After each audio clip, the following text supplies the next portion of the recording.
I was on TikTok and I was laying in my bed on TikTok and this girl popped up and I was like, that's the most beautiful girl I've ever seen. And then I found her Instagram and I DM'd her and I was like, I'm just a guy asking a girl if she wants to get mezcal sometime, which is on the line. Is that literally what you said? Yes. Incredible. Yeah. That was the first line. That was a DM line on. Just cold open was date. Was there like, hi? Nope. Hi.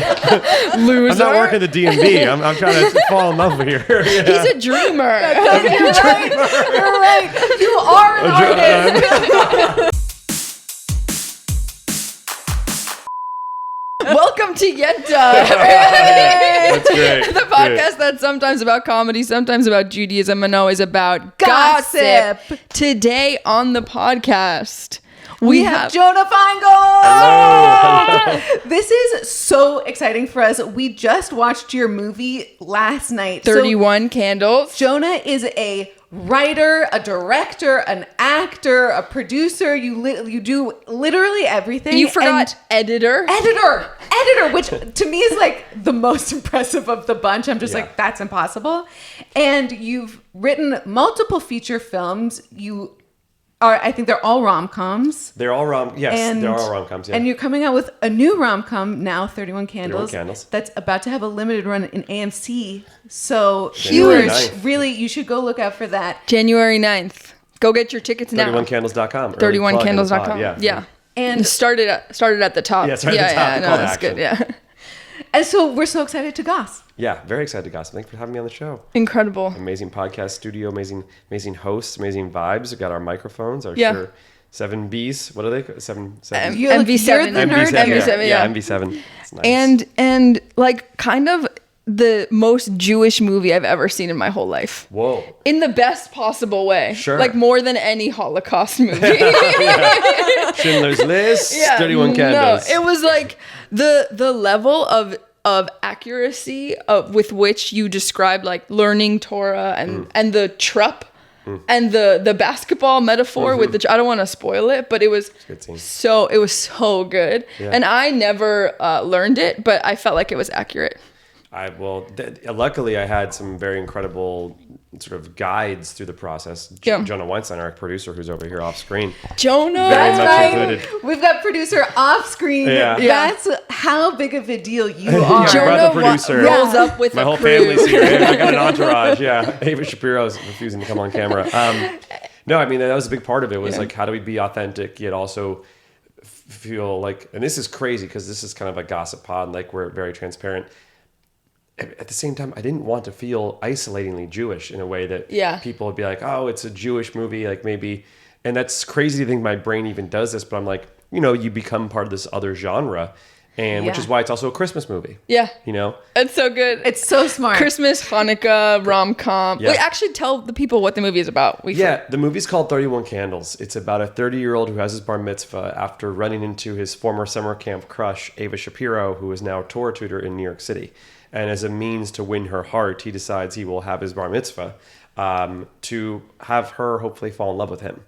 So it's called 31 Candles because that's how many candles are on his cake. The original title for the film was the OTPHJ movie. Oh, yeah. Rolls off the tongue. Yeah, exactly. OTPHJ. Over the Pants Hand Job movie. Over the Pants Hand Job movie. Yeah. A running joke through the movie. That's really good. Easy to market. Easy to market. Yeah, that would have been very easy for the trailers and the elderly. You also cast like the perfect person as your romantic She's co-star, so good. Sarah Coffey.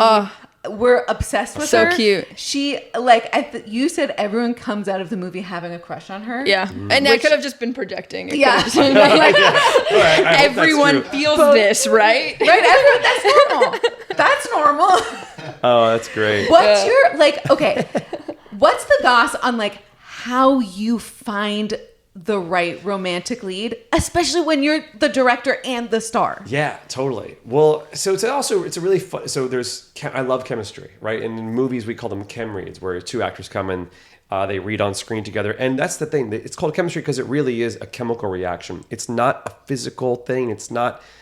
You can't fake it. It can't be algorithmic or data driven. It has to be human, which is the beautiful part about great rom-coms, and they're so rare to find, which is why throughout history, when you find a pairing of people who are great together, a la Meg Ryan and Tom Hanks, or Matthew McConaughey and Kate Hudson, like Emma Stone and Ryan Gosling. There's a Yes. I love them. there's a They're reason great. Yeah. they're in movies over and over because Yeah. it's so rare. Why would you change it up? And this goes back to Humphrey Bogart, and this goes all the way back. So with Sarah, sometimes we beat ourselves up for scrolling aimlessly on our phones, and we're in our bed and we're just like wasting away our day on TikTok and Instagram. And then Sarah popped up. And I was like, oh my God, who is this? And we got coffee, and I was like, I think you're incredibly interesting and incredibly like charming and beautiful and talented. I think you're the perfect person for this movie. Wow. That's incredible. Yeah. Instagram. Instagram is worth it. Yeah. I knew her from Instagram too. Did you really? Yeah, Yeah. I recognized her immediately Yeah. as soon as she showed up. I was like, oh my God. Yeah. I've scrolled through her vertical videos. She had something very interesting going on. And then so that was the first time we met. And then the second time I brought my camera and I said, hey, we're going to do a chemistry read, which is basically that you're going to be walking down the street, you're going to run into me, and you're going to act like you haven't seen me in 20 years. And last time you saw me, I was taller than you. And it's been a while. And so we did this little scene together. And there's something about really great pairings in rom-coms where I think, and I don't know that Sarah and I inherently look that much alike, but there's some DNA, like the best couples in rom-coms kind of have some features that look similar. It's not they're not siblings, but like there is something physically similar. I think personally, a little I've small never cheat noticed code that. I've use. never thought about that. I've never. Oh, we want them to look like siblings. I don't know that they're closer together than they are far apart. I would say that. Interesting. Maybe that's my hot take. Huh. That's a Is hot it take. how they look or how they carry themselves? Maybe that's it. It feels like Their energy. Yeah, no, that might be it because. And by the way, Can you give us a good example of that? well, let's think about Ryan Gosling and Emma Stone. I'm sure if we went face to face, we'd see more similarities than we would differences. I think it's just that they're both so They're hot. both hot. They're Yeah. both really hot. Yeah. They're both very hot, but like Tom Hanks and Meg Ryan. Is Tom Hanks hot, or is he like Oh, that's Okay. a great question. Yeah. He's hot. That's a great question. Okay, is Billy Is Crystal Tom hot? I've been Hanks watching hot? Billy all Crystal. of Tom Hanks's catalog this last year. Really? It's been my project with Artem. You know that. Yeah. Year of Tom Hanks. Oh, I love that. And I've been thinking a lot about, is Tom Hanks hot? He is. Ultimately. Yeah. Of He course. carries himself like a hot person when he needs to. Yes. And when he doesn't carry himself like a hot person, he's not hot. Well, that's the beauty of how good gifted of an actor he is. Yeah. Yes. The other element of it with chemistry is that oftentimes you can have pairings, people hate each other when they film the movie, but off screen they maybe love each other. And then the sad part is sometimes you can have a couple that's madly in love and they both get cast in a movie together and their on-screen chemistry sucks. Yeah. And then they start to second guess. Why is that? That would fuck me up so much. Wait, do you have an example of that? Of that, I should have prepared one. I'm trying to think who famously in Hollywood, despised each other. I think No, of a couple who loved each other who and then don't had bad have good on-screen connection. chemistry. Yeah. Can Oh you my imagine God. being like Oh, set? we have to divorce I would now. love to be on set watching that. And As just- they realize. it has Yes. very much happened. Like there are definitely, I'm sure if I looked into it, there are very, very famous cases of like Interesting. couples that started a movie together and ended because they didn't have chemistry. I Horrifying. guess weren't J-Lo and Ben Affleck Something like that. in Gigli? They were. I didn't see it. But isn't that when But- they met? Maybe that's where they met. And they had such great chemistry that it turned into something real. Right. That's what I've heard more Yeah. of. Anyway, very Jewish movie. Very Jewish movie. Very queer movie. Yes. Our listeners are all Jewish and queer. Love it. So it's a perfect movie for you guys. Friend of the family. Friends of the pod. Yeah. Tell us about like the queer aspects of it. Yeah. Because you wrote the movie. Yeah. Tell us about like that journey I mean, from a queer angle. yeah, I feel like, to be very honest, I live in New York City. I live in Brooklyn, and I Yeah. wanted to cast and work with my friends and people who I thought were talented. Happens to have a lot of incredible queer actors in the film, and to just be very afraid. It wasn't like a conscious choice. It was more like, oh, these are the people I want to work with. And Ava Shapiro, it is sort of based on, the movie's somewhat autobiographical, and I have a track record or history of dating women who then date women after me. I'm sort of this Amazing. in-between doula for the queer You community. birthed They're like, lesbian. I'm done with this. Yeah. This is the last one. I call it one last ride. Yeah. And then it goes. This could be a cute lesbian outfit too. It's so lesbian coded. A lot of my lesbian friends and I connect on our fashion style. Like my for a long time, was Ellen DeGeneres was one of the big fashion icons for me. Because That's incredible. She had great sweaters that she used to wear. She does. You have great sweaters in the film. Thank you. Whoopi Goldberg also has great sweaters in her, and Billy Crystal has great sweaters. So there's these fashion inspirations, but I like to. Did you do the styling for the movie also? We had two incredible wardrobists, Jess and Cassie, and but it's my job to present the vision. Yeah. And my vision was all images and references from the 1980s and the 1970s and colors and things that felt timeless and not too modern. Like you can see texture on sweaters in movies, right? So you can't just go to Target and get what looks like an old sweater from the texture because you can feel how thick the sweater is. It's a 3D movie, Yes. you know? So these sweaters they would find like vintage J. Crew sweaters from like the 80s. And it was like, I was like, that's perfect. And Where's that green sweater from? the green sweater. There's Oh, like that's a this great green one. cable knit, That's a great one. Aran Islands. I own that one still. Sweater. Nice. I don't even know who Did you makes keep but it all? I kept Because all it's the all sweaters. like your style. Yeah. That's so good. I loved it. And Yeah. that sweater I love and I wear it all the time. So good. So good. So good. Very, yeah. Okay, to get like real Jewy, Please. So, like, there's this line where you're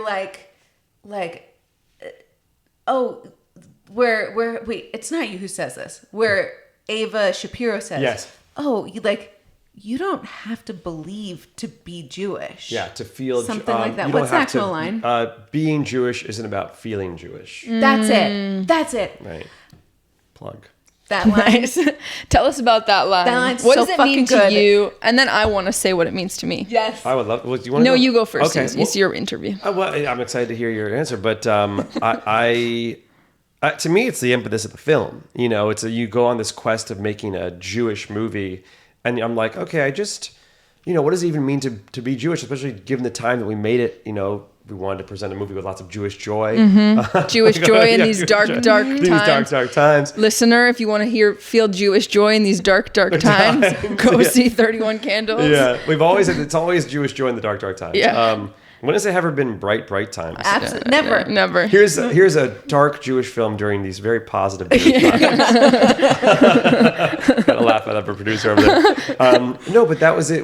I was like, you went through this entire process, and I think even after I wrote the script, I was like, okay, I just did all this education and met with all these different people about consulting about how this film's going to be, and I was like, I don't even really feel more Jewish, and I felt levels of Jewish throughout my entire life, and that's where it came from. So I just didn't really. I was like, am I going to feel some like awakened or enlightened religious person? And I sort of am still exactly where I was when I was like brought up in New York City, and luckily enough, I'm from New York where religion isn't a thing. Like, it's not like, it's such a diverse city, truly is still today, that I didn't even know being Jewish was like I didn't know we were like a minority until I came to Los Angeles for film school. And people would say, you're Jewish? And I'd be like, I remember hearing those words and I was like, are you nuts? Or like, what is, like, I was like, what do you mean? Is that, why Isn't everyone? Why do people keep saying that? That's so awesome to And hear, in Jonah. LA of all places, like Which is also very so Jewish. Jewish. I know, But I yeah. had the same exact experience growing up in New York, but I also grew up Orthodox. So I thought it was like an Orthodox thing. Yeah. That I was so spoiled in New York that like there were so many Jews all the time. I never felt othered. Yeah. But to hear you also say that is like, oh shit, it's just New York. It's just New York. It's incredible over there, Yeah, man. it's- But here, LA, I mean, Also USC though, so it was like people Yeah. from everywhere. Yeah. I'm in this Yeah, pocket yeah. of like people from Texas, from Yeah. Southern California. Oh, that's It was, very like, different. Proper Southern California. but even in LA City, like I feel like it's not so easy to. It's not hard to be Jewish here, but it's not like as easy as in New York. Totally. Yeah, it Yeah. doesn't feel baked into the culture the way it does in New York. Yeah, exactly. Wait, so how did the line about feeling Jewish land Yeah, with you? I actually wait. Can you say the line again? Feeling Jewish. Being Jewish I'm isn't- like, this is my dyslexia. Yeah. Being Jewish isn't about feeling Jewish. I think feeling Jewish is a choice. I think it's like, it actually is about feeling Jewish in that, but you don't have to do anything to feel Jewish. You can just be like, I'm going to feel Jewish today. Or it's like thinking about, it's like a mindset thing. Like, I'm going to feel like grateful for something today. I'm going to feel positive about something today. Yeah. It's like, I'm just going to feel Jewish today, but it's not like you have to do anything to feel Jewish. Yeah. Does that make sense? Makes a ton of sense. That does make sense. So Because I wasn't sure where you were going, but it's like, you don't have to feel Jewish to be Jewish. That's not the requirement for entry. No, there is no But- requirement to entry. But to feel Jewish, all you have to do is make a choice to feel Jewish. Yeah. Right. To feel Jewish, you have to feel Jewish. Yeah. Anyone can Makes be Jewish. perfect sense. Perfect sense. It reminded me of, I once had a conversation with my twin sister where we both grew up Reform, and I've gotten way Jewier than my whole family now in adulthood. Nice. And I know, flex. Yeah, congrats. And we were talking about like some like, I was like, oh, you know, I'll like host Shabbat dinner when we're like all on vacation together. And she's like, I'd like to be left out of Shabbat dinner. And I was like, oh, okay, sure. Yeah. But like, Weird thing to be left why? out. Yeah. Like, and she was You don't like, want to eat dinner? I know. I was like, I'm just gonna cook you dinner. was she not Like- hungry? Was she not hungry? Yeah. But then she said something that blew my mind, and she was like, well, I'm not Jewish. We're identical twins, okay? You know, she's Jewish. But I was like, what do you mean you're not Jewish? Yeah. And she was like, well, I don't believe in God. And I was like, you think that's a requirement? Yeah, yeah. Like, Yeah. that's, and actually, like, she's not the only person I've met who's like that. And it's normally people who are like very, very secular, didn't have a huge Jewish education, assume that Judaism works like Christianity. Right, You right. have to have belief to be in the club, Oh, wow. which but almost all the other major religions do have that requirement. And so it's our expectation of religion is you have to believe to be in it. You have to feel Jewish to be Jewish. But Judaism, I think, gives us a huge gift in that you don't have to believe anything. You don't have to feel anything. You're Jewish. Yeah. You're stuck with it Yeah. forever. And we're not going to kick you out. We're like those credit cards you don't need to apply. Just take the card. You can start using it today. The Old Navy credit card. That was the pulse cash of religion. I've and- never thought about it that way. That every other religion, you need to believe in that God, and then for Judaism, I'm not even sure I believe in like God. This is a longer conversation. I don't even know the answer to, but I'm like, you know, that's like not the first thing that comes to my mind about the way the world works. You know, so If God, then why Holocaust? if God, then why Holocaust? Look at you quoting the movie. That was one of my favorite That was lines. such a good line. Yeah. If God, then why Holocaust? Was I think I that- forgot a word there when I said it. So yeah, Was that line pre-scripted like that? Like, if God, why Holocaust? yeah, it was definitely was. It probably was. Yeah, I mean, because the character is Really funny. the character is kind of talks like that. You know? Yeah. But Tell us about that, writing that. yeah, the For movie. you. Well, the movie, but also that line. That line, oh gosh, I'm trying to remember about that line. Well, the writing process is really fun because what you learn is that a lot of the writing happens away from the computer. You guys, Yeah. is there, you've written screenplay before? Yeah, and Okay. so that's why we really want to know, like, what's the inside scoop of where you're at when you're writing The inside lines scoop, like that? yeah, the inside scoop is usually the writing happens away from the computer. You're on the subway and I'm on the notes app and I'm writing them down, or I'm in a notepad. I love doing the yellow legal pads. I once read somewhere that, Steve Martin would always write on yellow pads, and then I was like, I need to do what Steve Martin does. Yeah. Sure. And then sometimes the yellow apparently brings out a level of your brain. It's the Oh. coloring helps you think in a certain way. This is where Love we're this. like, I'm not procrastinating. You're such a biohacker. I love writing. And the so then writing the movie, a lot of it would happen away. Then I'd go to the computer, like get a bunch of stuff out, but also being really flexible. Like, I believe scripts are blueprints, for better or worse. What you write doesn't need to be this sacred text, in script format, because you must be amendable to what the production will ask of you. People say the movie's rewritten 3 times. When you write the script in production and post-production. So when you edit the movie, you rewrite the movie. I believe it's written like 50 times. I think it's written when you have the idea, when you have the script, that you want to write. Then when you have the script that needs to attract the producers, then the script that attracts the actors. Then the actors have notes on their character, and you want to incorporate that. And then you go make the movie. And then while you're making the movie, you're learning new things. So you rewrite the movie while you're making the movie. And then you're in the edit and you're rewriting the script. And then you're in the marketing. And while the script isn't being touched, the overall thesis and the crystallization of the film itself is formulated in the marketing aspect. Yes. It's imperative to think about how your film is going to be presented in the world while you're in the writing process, in my opinion. Yes. It only helps you understand your movie more. And it actually creates, trust me, when you get the movie out there, I have like 50 new great scene ideas. Sadly, we made the movie already, but like, I think the movie is fantastic. Like, I love it. But like, when you're marketing, when you're talking about it, then these new ideas come. So it's like almost like the crazy piece of advice I give to people is like, act like your movie's made. Act like you're on the press tour, and start to talk about that way, and do a run interview, and think of the poster, and then you'll have this new little section of your brain that's like, wait, that's a good scene idea, or that's a way that you can crystallize that theme. And this isn't traditional by any means, and what do I know? I mean, I'm sure there's some amazing writers who are like, don't change a fucking word.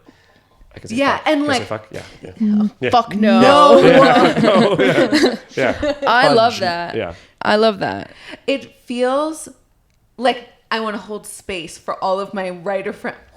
For all of my writer friends who I know are the ilk that are like, I cannot think about the public perception at all, or I will not get a script out. But I resonate with you. Like, I think about the like how the public will receive it when I'm writing. And even like when we're pitching Yenta, we like change the pitch Depending on who we're talking depending on to. who we're talking to. Yeah. It's a gossip podcast. I It's a actually Jewish think podcast. I think anyone today who's just like, I can only do one thing is gonna have a really hard time being successful. And I completely agree. Okay, what do you both think about this as many multi-hyphenates? Yeah. Okay. We are When I- equivalent in our multi-hyphen. I like that. Yeah. You edit our clips. Yeah, What do you huge. use? Are you Da Vinci or I've used Premiere. Nice. Yeah. Nice. What do you use? Yeah, what do you DaVinci? Premiere? I use Premiere for 31 Candles. Yeah. That's sick. Yeah. We're the same. Shout out Adobe. Yeah. Although the corrupt $30 a month thing's really getting to me, or whatever. Do you not pay the monthly on? Oh, I'm still on the student plan. Oh, shucks. Okay. Yeah, You're a student it's alive. crazy. I am a student. I hope they don't find out. Okay, here's my question. Yeah. Okay. And I've been thinking about this a lot. Multi-hyphenates. Yeah. When I meet someone and at some point their job comes up and they introduce themselves as like, I'm an actor and a writer and a director and a producer. I Want to shoot them. I immediately think they're less good at all Sure. of those things. Sure. That's fair. That's When fair. someone is like, I'm a writer, even if they're like, I'm a writer, but I also like act in everything and direct it. Is this like just a me bias, or how do you feel about this? And how do you introduce yourselves? That's a good question. You go. Okay, I'm excited to hear your answer. So I also want to go back to one thing you just said, which is like in today's world, it's really hard to do one thing. And I sadly think that's the case. I think we used to live in a world where you could just write a novel and that's it. And you can live in your shack in Maine and your novel can come out and you become the most famous name in the world. Or you could be a director and no one even knows who you are, but they know your name and they would go see a movie because they saw your name. And you didn't have to do podcasts and Instagram videos and you could be, I don't know, you could just be a folk guitarist and go do your shows. Yeah. And I don't think it's right, but the reality is that you need to do a little bit of everything. As I always say, Ryan Coogler has a podcast. Number one director in the game. No, Amazing. Proximity podcast. Yeah. Great. But I believe that all these things are connected. LeBron James has a podcast. Right. I want to have a podcast, just to compare me and LeBron. You're going to come back to podcasting. I'm going to come back to podcasting. You are? Yeah, I'm excited. What is it going to be? You want to plug it? I don't know yet. And we can talk about it. But even working with somebody I'm trying to think of what Jared Freed, who's a wonderful comedian in our movie. He's so good. So good. I love him. Prolific stand-up. Yeah. Has 2 podcasts. Yeah. And is like acting is like that. He's cemented in cinema now. But this was his first movie. So, Oh, wow. Yeah. So This was That's his first awesome. movie? first movie. Yeah. I'm so glad that you cast him. He's so Good. funny. He's great. He's incredible. I see so much of him. I assumed I Me was seeing too. him in films. He's a scene stealer. I mean, he's Yeah. But the way I introduce myself is either twofold, depends who I'm going to. But I either say, and I had an awakening about this maybe 2 years ago. I say I'm an artist. Period. Oh no. Thanks for having me on the show, guys. 31 Candles is in theaters nationwide January 9th. And AMC's across the country. That was so good. Make sure to like and subscribe. Thank you. So sorry. Sorry, that just bubbled I up from support deep Jonah. I within want you my to know I soul. support you. I support you as a You fellow were like, artist. I resonate. And you just go, the camera pans over to you. Enough already.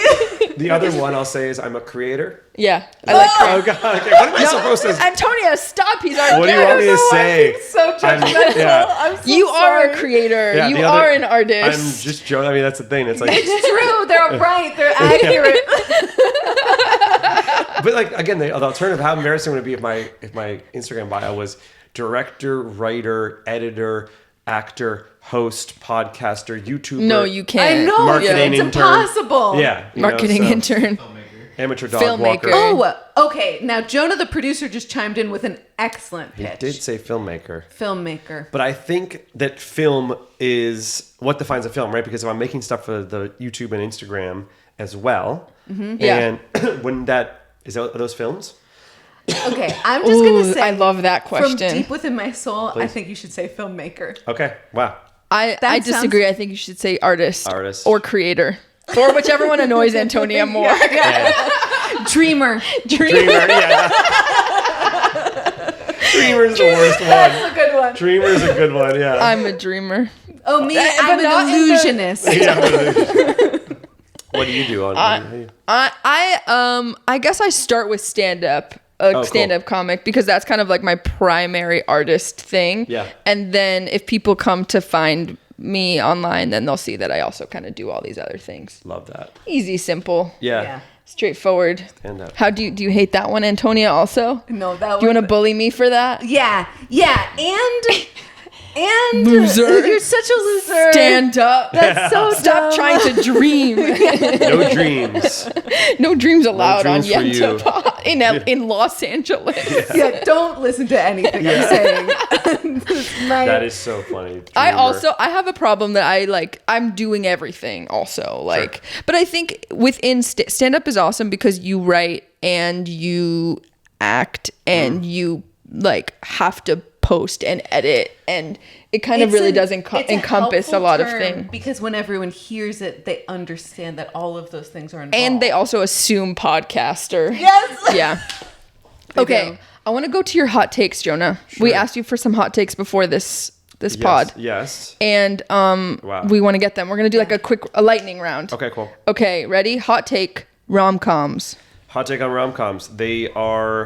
They have been bad throughout the past couple of years. Yes. They have lost their ability to attract auteur filmmakers, which is my kind of hot take. And if I'm being so honest, people are like, why don't they make them like they used to? Well, because you're not giving people who have the vision like they used to the chance. Rom-coms were born out of the Great Depression. They attracted the greatest filmmakers in the world, from Frank Capra to Billy Wilder to Ernst Lubitsch to Nora Ephron to Nancy Meyers. These are the greatest filmmakers, artists. If I'm allowed to say that. Creators. Yeah, creators, dreamers. They're the greatest dreamers in the world. And when we lost that auteurism, these movies also took a big fucking hit. Aesthetically, in their writing, and all these things are connected. It's the job of the filmmaker to help direct wardrobe and costume design. And it's not to say there aren't wonderful artists who were employed by these people that have made these movies, but they weren't given the direction or the freedom, maybe that's the better word, freedom, to create something timeless and meaningful. And that's why I think rom-coms have personally sucked. And I also think that they've been catering to a mandate that exists of the amount of rom-coms you need and the texting and the way it approaches modern dating and stuff like that. And it's not about these timeless themes that, a movie like It Happened One Night, it's kind of the first rom-com, which is sort of the first mistaken identity rom-com where she doesn't say that she's secretly an heiress and he doesn't say that he's a journalist. And they're off, on this little adventure together. It's Clark Gable and I'm forgetting the actress's name, but it's a Frank Capra film. And it's probably the most engaging modern rom-com ever, and yet it was made in like the 1930s. You know, Wow. and so it just shows you that the romance and chemistry and on-screen stuff, you know, it really is timeless. And again, another reason that they don't make them like they used to is they're not doing chemistry reads anymore for movies. Really? Really? No, because here's what fucking happens. The way these movies get made is nowadays you need the whole package to get anything made. You need to basically make the movie before the movie is shot. You need to walk into a studio with a director, 2 actors, and your producers. And these 2 actors come from an arbitrary list of who these studios or places think will help them recoup their budget. Now, Right. there is the death of the movie star doesn't exist anymore. Even the biggest... Timothy Chalamet? I love Timothy. Me too. Yeah, I love him. Well, he's like the last movie star. Is he? is what Can he people open a have movie? said I guess to me. we're gonna find out. Yeah. Also define movie star. Well, someone who people will go to the movies for just them, for their name. He needs to. I believe we need a case study, or we need to say. I think like to me there are like Brad Pitt maybe right because Brad Pitt opened F1. F1's a movie about cars. Yet somehow people went to go see it. I actually loved F1. I don't know if you guys saw it. I didn't see it. I honestly never heard of it. So maybe Brad Pitt isn't the movie star anymore, but we also no longer live in monoculture where a movie is able to actually Yeah. a single actor is able to open a movie because we all are watching different things. Yeah. So the problem is people think that these list of actors who you've seen 1,000 fucking times are what it's going to take to get the movie made. So now when you're going to cast a rom-com, you're sending the script to these people and you're saying, I need to attach you so I can get this movie made. It's no longer, I need to attach you because I think you're the right actor for Yeah. it. And because you have incredible chemistry with this co-star. So oftentimes these stars are getting pre-placed into a movie and then they're being told to go fall in love on screen. And I actually don't care how good of an actor you are. You can't fake it. You cannot fake falling in love with someone. It is chemistry is a real on-screen thing. Yeah. That's why. I love this. Yeah, that's why. I know we're supposed to be hot takes, but I have a follow-up Please, question. this is yeah. Like, I have been I'm also obsessed with rom-coms. Love that. But I don't have such a like old rom-com knowledge base as you do. But I've been pondering like rom-coms used to be like crowd pleasers. Yes. They'd get a huge demographic. And now they're being marketed to young women. And that means that like men aren't watching rom-coms. It's like embarrassing. Yeah. You know? Unless their girlfriends drag them. Unless their girlfriends drag them. And rom-coms are sucking. And what does that mean for our culture that we are not seeing representations of like electric chemistry or like beautiful romance Yeah. in our popular culture? Yeah. Or like joy in that capacity, like romantic joy. I think it's sad. I mean, like there, people don't know how to really like dating is so tough these days, right? So like you used to be able to look at movies and sort of see an element of like romanticism there, and like people would even you do a proposal because of what you saw in the movie, or you try to bust out a line or do these great romantic gestures because we were shown that in movies. And obviously, people say life's not a movie, but where do you think movies came from? Life. So ultimately, movies are life, and life is movies. It's not like. It's like AI is derivative of everything we've created. Movies are derivative of everything we've lived. So yeah, they are connected ultimately. And to speak to that, I hate that rom-coms have this stigma of like, oh, but it's a rom-com, or oh, I don't like rom-coms. It's romantic comedy. It's not like every rom-com is the same. There's subgenres of them. And again, Casablanca is a romantic comedy. It is comedic. It is romantic. You can go to It Happened. A Wonderful Life. One of the greatest movies of all time. Shop Around the Corner. All these different things that are romantic comedy. They're romantic movies. It's just the wording. You have to look at the words. Yeah. Not every rom-com is in The Notebook. And that's like. Oh, I love that one though. It's a great movie. That one's but so it's good. like but there's different subgenres. Yeah. And I think people are so quick to judge, and they don't really take the time. People don't like nuance. So like it's hard to explain that there's these different, like, movies are movies. They're not like these genres. But also, to your point earlier, rom-coms have all kind of just been in this like factory, Yes. like repetition setting. Yeah. So it really has narrowed people's opinions of what a rom-com is. Totally. Yeah. And- Okay, wait, I want to get to more hot takes. Oh, yeah. Okay. Can I say one more thing on that? Yes, please. The only thought is it like also in terms of male representation, keep in mind, I think a lot of these rom-coms we get are like guys are stupid and men are dumb. And it's like, well, yeah, no fucking shit. We don't like to go see the movie then. Why am I going to get made fun of? And like, my characters have no urgency. And these characters are written are like cartoon characters. They're written like, there's either the guy, there's lots of movies where women have not written, men have not written women very well. And obviously that exists. The flip side, I believe, is also true.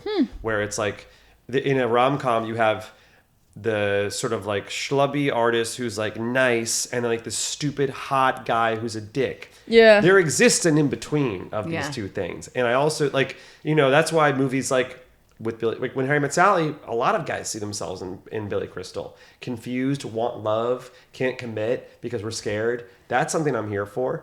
And then you also have like John Cusack movies, like Serendipity. How far would you go for that like magical moment? Yeah. That's a rom-com, capital R, capital C. And they're all sort of like dweeby characters. Yeah. They're men who are like, they feel really vulnerable. Yes. And that's why we fall in love with them. Yes. Really. I think you're really onto something. So that's an early hot take on rom-coms. But ultimately, I think my job and what I want to do is make movies for everyone to enjoy. Okay, what do you think about hot take on Judaism represented on screen? Yes, good question. I feel like Judaism on screen is that it is done well when it's subconscious representation. When it's made, like Judaism on screen is done best when the thematics and the tone of the piece feels like Jewish, as opposed to perhaps characters who are doing Jewish things. This is ironic because I made a movie. Can you give us examples? Seinfeld, I think, is a great example. Yeah. Curb Your Enthusiasm, great. I love the representation of Judaism. Okay, what's your hot take on Nobody Wants This? Jewish Yes. Rom-com Yes. representation. My hot take actually has nothing to do with the Judaism of that show, although I do sometimes agree with the criticism of, sort of the stereotypical, in that case, like sort of female characters. Yeah. But my take on that show is like, is kind of the production design and the lack of what I call mise en scène. Oh, I'm not trying to bash anything because I think it's really hard to make a good show and make a movie. And Adam Brody's incredible in the film. I just want these worlds to feel lived in, and it felt very clean to me. And I have a hard time with that in any show. That is a good point. Yeah. How did you feel about as someone who's obsessed with romance? It felt like season 1 was telling a really clear romance arc, Yeah. and season 2 they just didn't have tension anymore, and so they gave them a new relationship, a new bad communication problem every episode. Yeah. And it left me feeling like these two really need Don't to belong work on themselves. I haven't seen season 2, but this sounds like Yeah. Well, and it makes me wonder about like the rhythm of a rom-com, that like once they get together, how do you keep it interesting? Well, I think about this all the time, which is great rom-coms. There's a quote by oh my gosh, who's Elaine May's partner, the great director Mike Nichols, who's like every scene needs to have like conflict, tension, or an argument. Like there's like a 3 thing that can you look up what this is? Just sorry, but Producer Jonah producer, is on yeah, the shout case. out Jonah. It's Mike Nichols' quote about what every scene needs. It's like 3 things, but it's every great movie needs to have conflict and tension, which I'm horrible at. So in rom-coms, a great example of one is in Before Sunrise. You've seen that movie? Mm-mm. So it's a great movie. Richard Linklater. Great movie. Now, the brilliance of this film is that the entire movie, these 2 strangers meet and they walk and talk, and it's this beautiful, wonderful dialogue, and they have no problem. There's not like a scene where like one of them lies and they overhear the lie, or they're keeping something. But the beautiful tension of the movie is that they're going to split ways because they just met on a whim and they both have to go do their own thing. So the tension, you fall in love with them, and therefore the tension rises at the same time. The more they fall for each other, Yes. the higher the stakes get for when they have to say goodbye. Because the fundamental conflict of the movie is, will they ever see each other again? Yeah. Oh, but they don't actually have any conflict between themselves. No. I It's a love joint- that. and that's why it's I brilliant. love And that is such a well done way to put tension in without inventing Yes. like A dumb, bad communication. What's an example of what one didn't tell them that they had to? Oh go to my a God, yeah, birthday party classic. or something? I actually loved season 2. Wow, this is cool. This is great.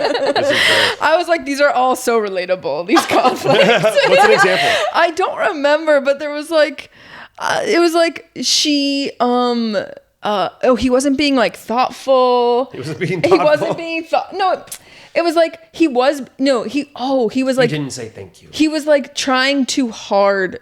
Oh, you know what it was? He bought her, I wonder what you think of this. He bought her a gift and it was a necklace with her name on it. And then she found, this isn't relatable to me. Oh, yeah. And then she found out that he bought his ex the same necklace. That sounds like a Seinfeld bit or like a Yeah. Like bit. that to me, like That was stupid. that's dumb. Yeah, yeah. Was it a funny? It sounds like it's a funny joke. No. Yeah.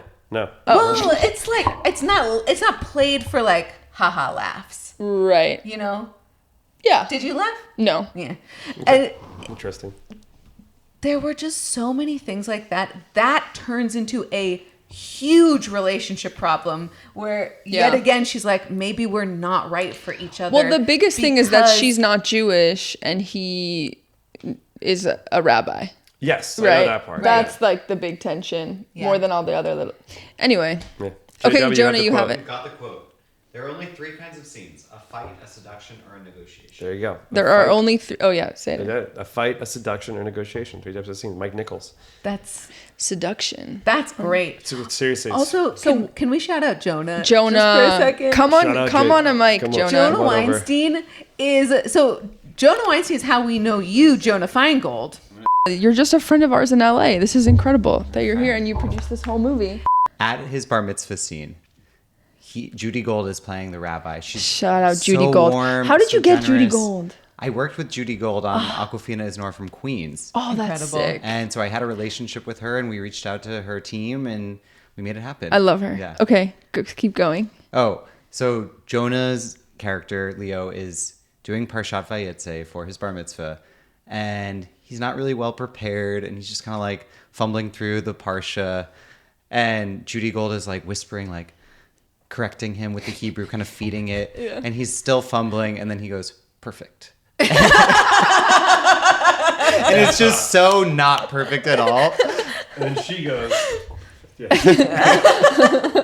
And the whole time, the actress who plays your mom, what's her name? Jackie Sandler. Jackie Sandler. Jackie Sandler. She's so Oh, good. she's Jackie Sandler. Yeah. Oh my God, wife of Adam. Yeah, of course. From Duh. You're So Not Invited to My Bat Mitzvah. Mother of She has Sasha. amazing face. Sadie and Sunny. Sadie and Sunny. Yeah. Basically, there. Yeah, yeah. She has amazing face while that's all happening. She crushed that. Because she just nails the micro expressions of like, I'm so proud to be here. And I know he's fucking up. And she just keeps giving you these tiny little looks like, come on. That was so. She's so good in that scene. Well, and then she's so funny in that scene. And by the way, she's trying not to laugh like the entire time. She's like, she would always be like, how many more takes? I'm gonna start cracking up. And I was like, you're doing perfect. Just don't. Dating in 2025. Dating in 2025. Dating sucks. I feel bad for my single friends. I think I'm so happy that I'm in a relationship now as someone who was perpetually single for like 10 years, hosted a dating podcast. I can't imagine the paradox of choice. What I always felt sucked about it was that there wasn't a 101 handbook that we all read going into this game called dating, because it's very much become a game. You have apps and you have tools and roses, and there's a vernacular, there's a vocabulary, there's rules you have to play. When can you text them back? How much is too much? And some people say if it's meant to be, there are no games. I actually believe that games are a very key component of any romantic relationship, even when you're in it. I'm not saying it has to be like this crazy kind of like tumultuous thing, but like when you're dating somebody and if you really had a great time with them and you want to see them again, sending 30 texts and being like, I can't wait to see you again, even though it might be how you feel. Right. I wish we could live in a world where we could just tell them that I like them. If someone looked me dead in the eyes on a first date and said, I like you a lot, I would love to see you again, I might take that the wrong way and be like, leave me alone. Wait, You're too much. That statement to me feels so okay for a date, but I've been out of dating for a long time. Oh, I agree with you, but I'm just saying this as someone when I was single and I would go on a date, and again, maybe there's an age difference or a culture difference. I'm from New York, something like that. But like, I remember going on a date with somebody when I was single, and I had a good time, and I was like, I would love to see you again, and could you do next week? Just trying to make a plan like a normal person. And I think I came off too strong. And then Yeah. vice versa. I have definitely. I know, You felt that Yeah, with other I got people. I know I've gotten the same Do you thing. think it was just this one person who's like Maybe, but I've also had the flip happen where like in general, and this happens with a lot of my friends who are single, when they care, the other person doesn't care. Yeah. And when the other person doesn't care, they care. And I once made a short film that JW actually produced as well. And the theme of it was the one who cares the least has the most control. And now that was like 15 years ago, so I had a different perspective of dating. But I It's think kind of true. I think it just, I think, and in New York particularly, it's... I loved your like thesis. I don't know if this was the thesis of the movie, but your thesis in the movie, which was like, if you have a crush, you can get someone to do anything. Yeah. Yes. That was so Or good. you can do anything. You can do anything. You can do anything with Like, the energy of a crush. yeah, like Crush can save the world. Crush can save the world. People will do anything for a crush. Yeah. That's kind of what it is. And like, you know, when my joke is whenever I go to a friend's house and they have like their bed is made, or there's like a new pillow or a new plant or a candle, I'm like, oh, who came over? Yeah. You know, who you go on a date with that you gotta like do something to the house to That make it was in the different. movie, and Jay, my partner, turns to me and he's like, "That's what I did with you." I was like, "Cool." Yeah. I think Leo goes, I'm like a pillow enthusiast. Yeah. And also, I learned in the scene, because that scene was somewhat improv. Is that why it's called a throw blanket? Because you throw it on something? Oh my God, toss. that's a good question. Yeah, I don't know. There you go. So, yeah. It's good. Have you found dating to be hard? Oh yeah, incredibly. It's the worst, but I loved it. I mean, so me and my partner, we started dating 2 years ago, but we were friends for 3 years. Wow. And but we were kind of like open and dating like the whole time we were together. And I was definitely like a serial dater. I was just like constantly going on dates Same. with these random people and like having these mostly terrible but fun terrible. Like I loved the scene of the podcast date. Yeah. That was Yes. so Kuhu Verma, shout out. Yeah. Great. that She's was amazing. so So fun. Was that based on something? I mean, despite the fact that I would always go on these dates, by the way, just similar to you, I went on a lot of dates when I was single, and I actually do like dating. I love going out, sitting with a new person, Yeah.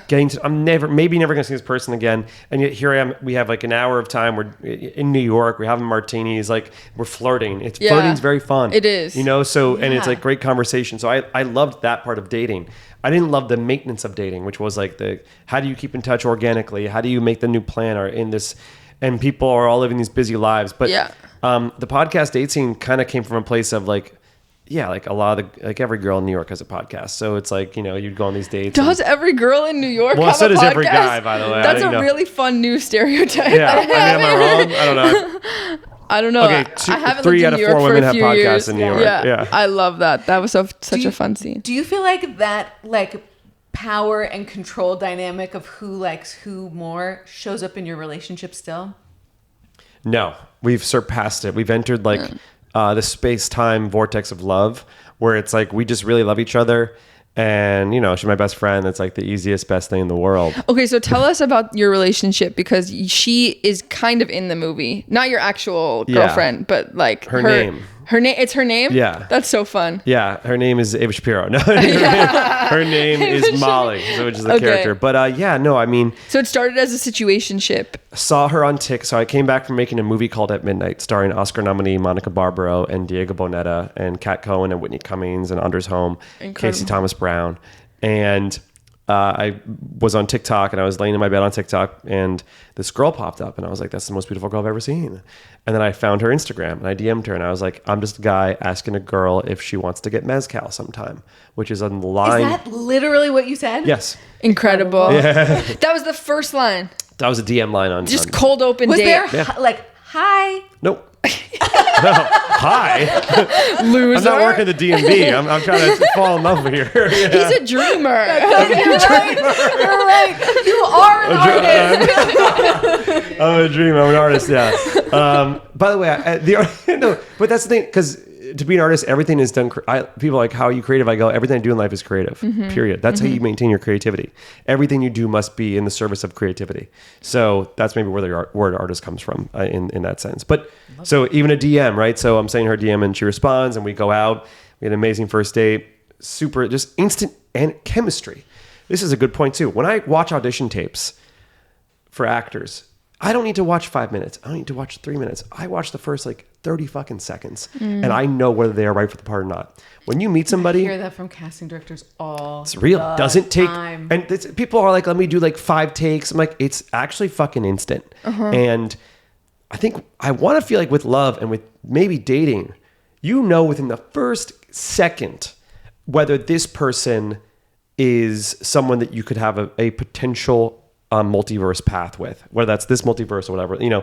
And so right away there's energy, and I was like, okay, this person's gonna be in my life forever. Fuck, you know, like that kind of thing.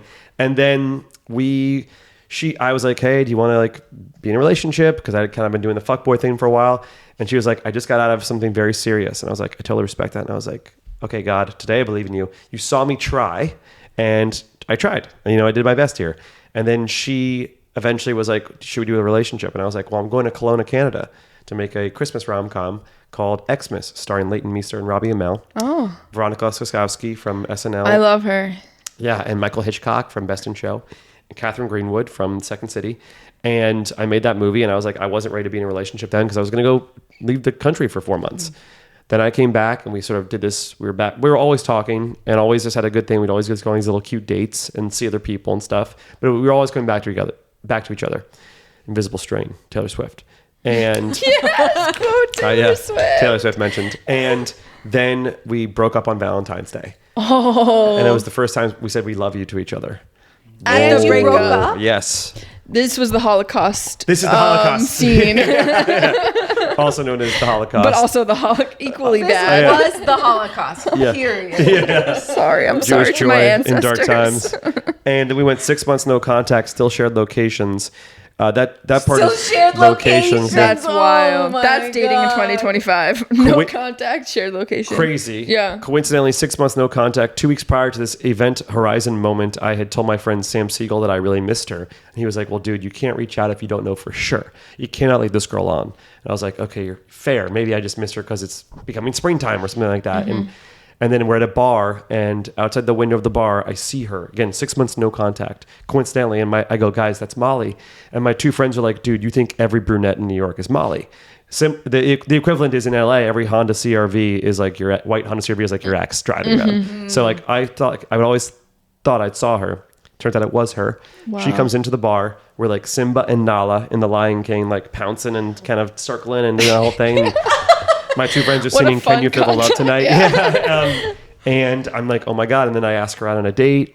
And then we go on one At date. the bar. I'm like, I would love to catch up.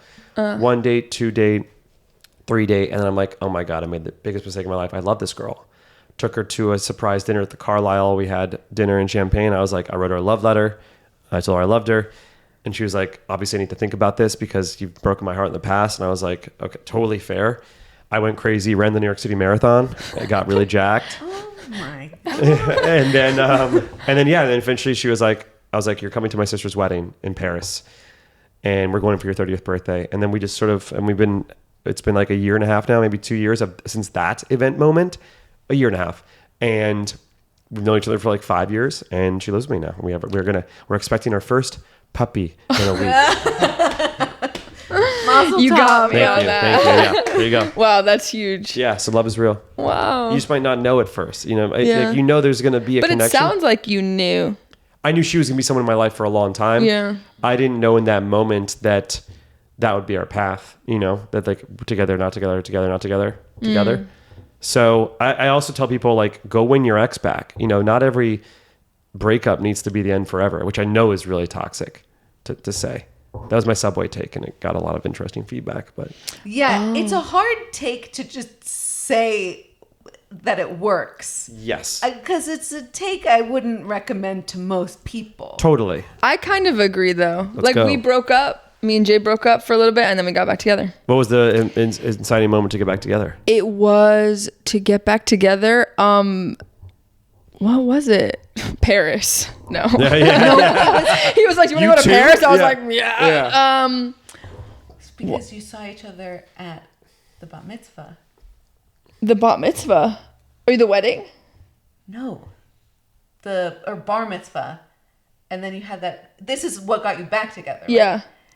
You saw each other at the bar mitzvah. And then afterwards, he was like, Oh, Whoa. no, that wasn't it. It was outside my saying it on dad. This is great. Well, okay. It was too it was juicy. real. I can't even say it. Outside my dad's, because we were friends. So even when Yeah. we broke up, we like still stayed friends. And we went to, I had a show that night in Burbank, and he was like, I'm coming with you. And I was like, you don't have to come with me. He's like, no, I'm coming. Because he wanted to get back together. And I was like, Nice. Yeah. And then we went to a Shabbat dinner, and we were waiting outside my dad's synagogue because we were going with my dad to this Shabbat dinner. And he was just kind of like, I was like swiping on Hinge, like in front Oh of my him. God. What? Because That's crazy. we were friends. It was normal. We were also open the whole time. It wasn't like That's true. It's like very. It's not like helpful context. yeah. monogamous. We were never like that, and we still are. Whatever. And then he was just kind of like, "Why are you swiping with these people? Like, I know what you need." And I was like, "That's hot." Yeah, I know what you need. And Wow. and he was right. And now we're married. Aw, Yeah. that's amazing. It's crazy. But Paris would have been fun too. Paris is also helpful. That's good. Burbank. That's a hot move. You're like, you're Well, coming with me to Paris. Yeah, we'll always have Burbank. That's Always possible. have Burbank. Just as romantic. Okay, wait. We have to wrap up. I want to get Jonah's hot take. The other Jonah's. And we didn't even get to your goss. We didn't get to your gossip. Did you bring a morsel of gossip? I brought a small, fun piece of gossip that might not be. I mean, there's a longer story. I want to say 2 pieces of gossip. Well, I think I'll give you one because it's kind of fun. I have a secret from my parents that they don't know about. Ooh. What is it? I have a tattoo. And That's so good. I've never gotten this. I thought that'd be a fun thing to sort of say publicly on the show. Oh, that's good gossip. What is it? Where is it? It's a Z for my dog Zorro that I got it in 2016 with my best friend Harrison, and Where? it's on my thigh right here, so no one can see it. Yeah. but I love it. Incredible. Yeah, a Z That's- for my dog Zorro. And are you worried about your parents finding out now? I don't know. Because they're definitely going to listen to this. I've kind of like told them, and they're like, "Yeah, right. You don't like needles." And I was like, "Okay, end of conversation." yeah, I guess I'm you're wrong. right. They I don't have a want to tattoo. believe you. Yeah, It's yeah. amazing what you won't believe when you just don't want to. Yeah. So, but I thought that was a fun piece of gossip. Yeah. That's like such a Jewish pastime also. Like I don't want to out them, but there are people in my life as well who like are hiding their tattoos from their parents, Yeah. and they like specifically got it in a place where Yeah. they know that their parents won't find them. And then I feel like those people always eventually end up getting like a forearm tattoo Yeah. in Hebrew. Yeah. You know? That's the cheat code around it. Yeah. That's so good. My sister, shout out Anna Weinstein, when she was single, she always said, and this stuck with me, dating is a job. Yeah. You have to set time every night for swiping, set time for dating, set time for responding to the messages. And it's logistics. It can be fun. It can be sexy and spontaneous, like Jonah was saying, but it's a business. Like you have to set aside time. And sometimes you have these like chemical moments where it's like, oh, this is my beshert, this is my love. But it's also like, are we in the same physical space at the same time? I was in a long distance relationship for 1.5 years. So it was like time and money and effort to like fly across the country and figure out like when we could see each other.